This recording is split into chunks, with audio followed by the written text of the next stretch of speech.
What's up, guys? It's Mike for Sim Racing 604. Welcome back to RaceRoom, and today we're going to be talking about some, I wouldn't say essential, but some of the best cars available currently in RaceRoom Racing Experience. This video was largely prompted by some comments.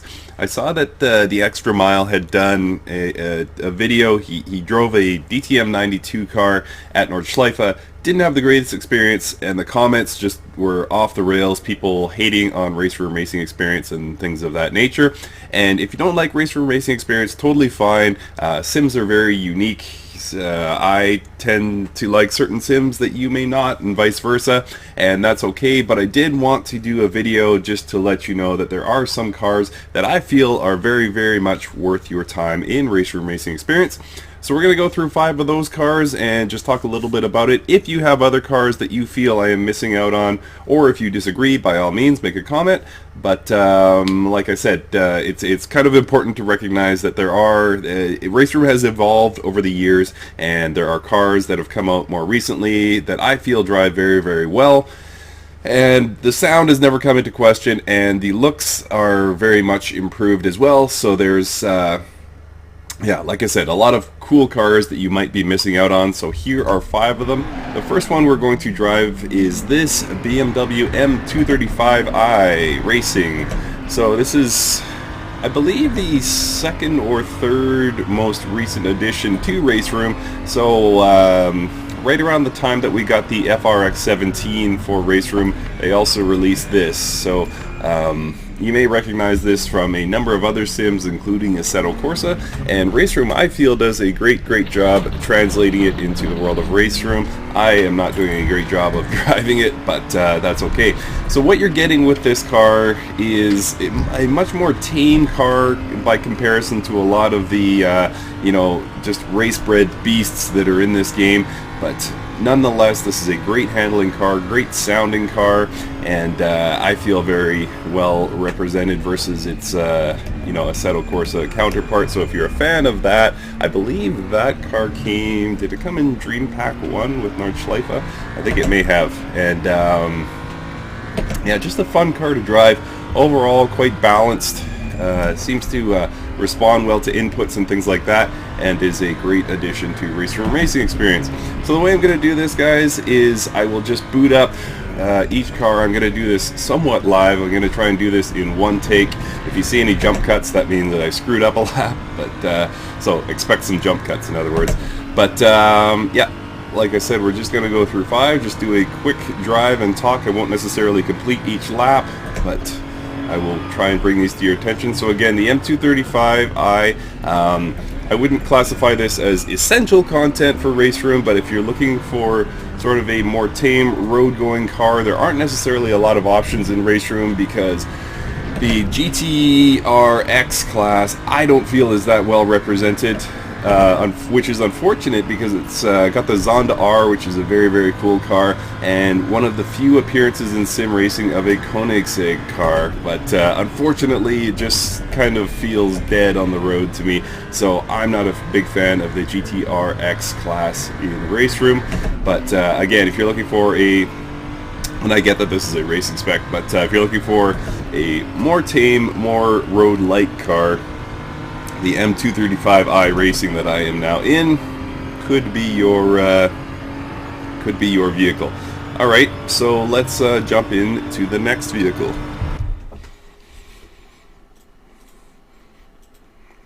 And for this one, we're going a bit more old school. This car has been around quite a long time. It is in the Prototype 2 class, and you've probably seen me drive it here before, the Radical SR9 Judd. And it has some of the best sounds in sim racing, quite frankly. I've done a couple of sound-related videos talking about sound comparisons to Automobilista and things like that, and I generally default to the SR9 Judd.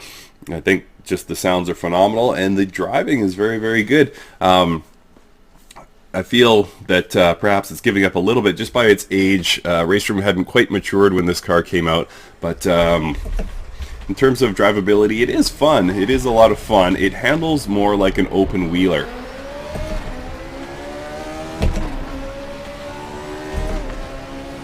so you can hear those sounds. I've got them turned way down so you can hear me, but it does really have a, you know, a really unique engine note, and then yeah, kind of the turbo sounds and things like that. I guess it's a wastegate, I don't know, but something when I downshift into third, like I said, I guess it's the wastegate. It just really screams, and I love it. That. Just a cool sound, and again, handles somewhat like an open wheeler, so extremely responsive to inputs. I've had a lot of really good times in this car. It feels great in VR, just the sound is so loud, and you know, the cockpit is really well represented, so it's just a good way to lose yourself in sim racing. Is the Radical SR9 Judd. And as you can see, it is very fast, especially having just driven the M235i. This thing easily creeps past 260 before we're even in the highest gear. So a bit of forgiveness there on the curbs, which is nice. And this is a little bit more flat feeling, in my opinion, than some of the newer cars like the GT3 cars and things like that. But overall, very, very well, you know, rendered car, and I love the way it drives. I've had, like I said, a lot of fun times in this car. All right, let's go on to the third. So for this one, we are going with an Audi, the TT-RS Cup. So I'm not generally a fan of these. This car has appeared in a few sims now, and it's not usually my favorite. It's not usually my go-to, but I think RaceRoom does an exceptional job with it. And you really notice that kind of compacted, shorter feeling wheelbase, and it's just a very, very responsive car. And once again, I hate to keep going back to this, but the sounds are just fantastic. So had some good times here. This is a good car to take out to Nordschleife, actually. A lot of fun to be had there.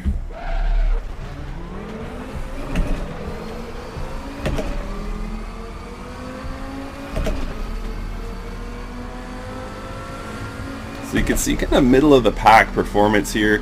It's not blow your mind fast like the FRX 17 or something like that, or even the prototype 2 that we just drove, the Radical SR9.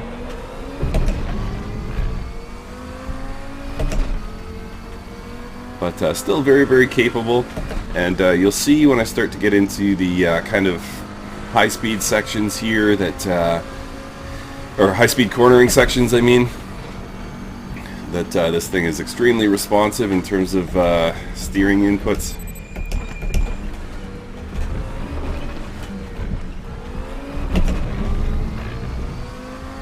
So just a really well-balanced race car.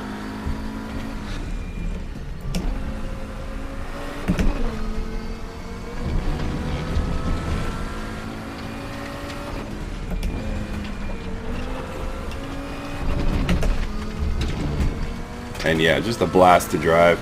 So as I say, you kind of feel like you're driving a short wheelbase car in this. I think RaceRoom has done a great job with that. Just feels like a compact race car, which is exactly what it is.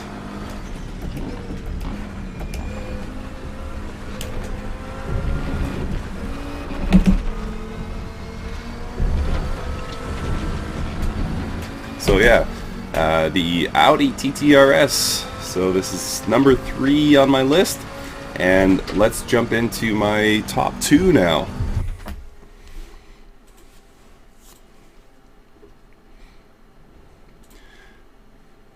So at number 2, this may surprise some of you, I have got the Porsche 911 GT3R. I think a lot of you probably thought I would have put this at number 1 after all the praise I put on it in the past month. But it misses out to 1. But we'll just do a drive and talk, because this car is absolutely worth driving, and really just a fun thing to take out onto a track. And I'll explain why in just a moment, as we awkwardly wait for a load screen.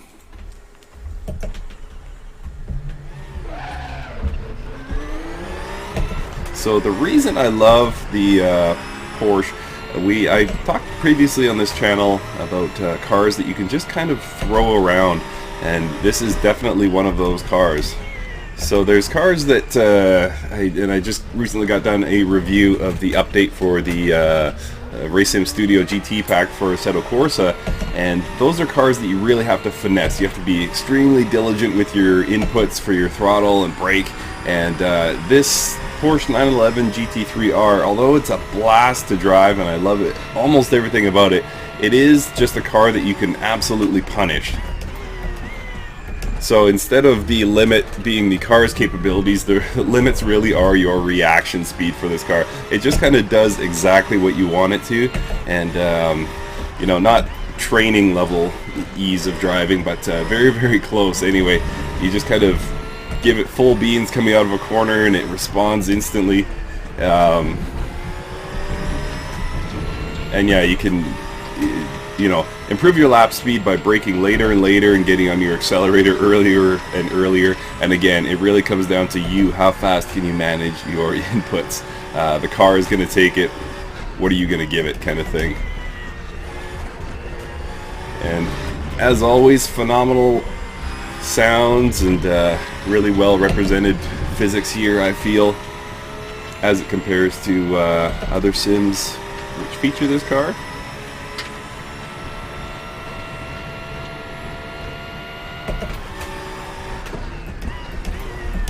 And yes, I'm going to finish this lap because I love driving this thing so much.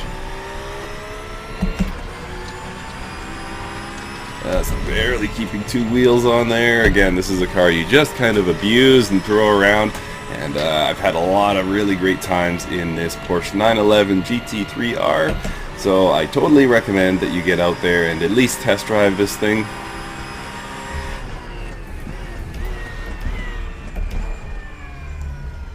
And that was kind of a half-hearted attempt taking a corner aggressively, but that's okay. Anyway guys, Porsche 911 GT3R. So let's go to number 1 on my list. And for this, we will go back to, whoops, will we? We will go back to the GT3 class and the second most recent addition to this game, the Callaway Corvette C7R. C7 GT3R, that is. And why do I put this at number 1 on my list? Well, it seems to have kind of the best of the 911 GT3R with an edge. So you'll likely see me lose traction here. I might even spin out on this lap, but it's a car that just begs you to push and push and push, much like the 911 GT3R. However, there is the point where it punishes you and the rear wheels just cannot take it and it spins, and I love that. I love the fact that it takes that just little bit of finesse. It's still very wide open feeling, and a feeling of a car you can push to its limits and even abuse a little bit, but again, it does push back at that limit. And the sounds are absolutely incredible. I would put this car up against anything in sim racing, period.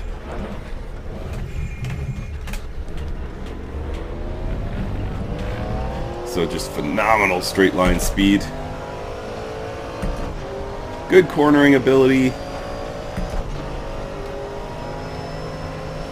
But again, it does take just that little bit of finesse, just that little bit of experience with the car, knowing its limits, which the GT3R, the 911 GT3R, is just more of a jump in and push the heck out of it kind of car.